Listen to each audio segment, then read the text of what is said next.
'నారి నారి నడుమ మురారి' ఈ సినిమా ఎలా అనిపించిందంటే, ఒక కూల్ సీ బ్రీజ్‌లా ఉంది.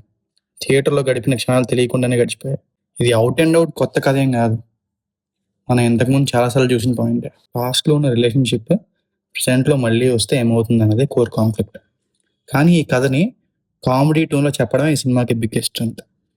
ఇక్కడ కామెడీ పంచ్ డైలాగ్స్ వల్ల గాదు, సిట్యుయేషన్స్ నుంచి న్యాచురల్‌గా జనరేట్ అవుతుంది. ఇలాంటి కామెడీ పండాలంటే రైటింగ్ బేస్ చాలా స్ట్రాంగ్‌గా ఉండాలి. That credit definitely goes to the writing team. First half చాలా లైట్ హార్టెడ్‌గా నవ్వులు, పువ్వులు ఫుల్ ఎంజాయబుల్ మూమెంట్స్‌లో ఉంది. శర్వానంద్ గారి గురించి చెప్పాలంటే 'రన్ రాజన్' తర్వాత ఇంత నీట్ కామిక్ టైమింగ్ రోల్ మళ్ళీ పడింది చాలా రోజుల తర్వాత. చాలా ఈజ్‌తో చాలా న్యాచురల్‌గా చేశారు.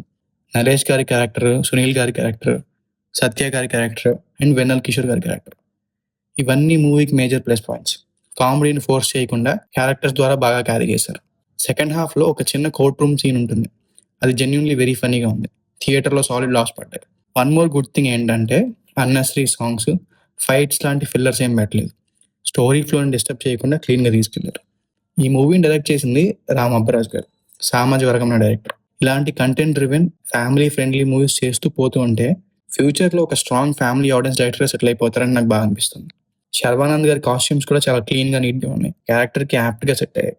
ఓవరాల్‌గా చెప్పాలంటే కథ, స్క్రీన్ ప్లే, కామెడీ అన్నీ బాగా వర్కౌట్ అయ్యాయి.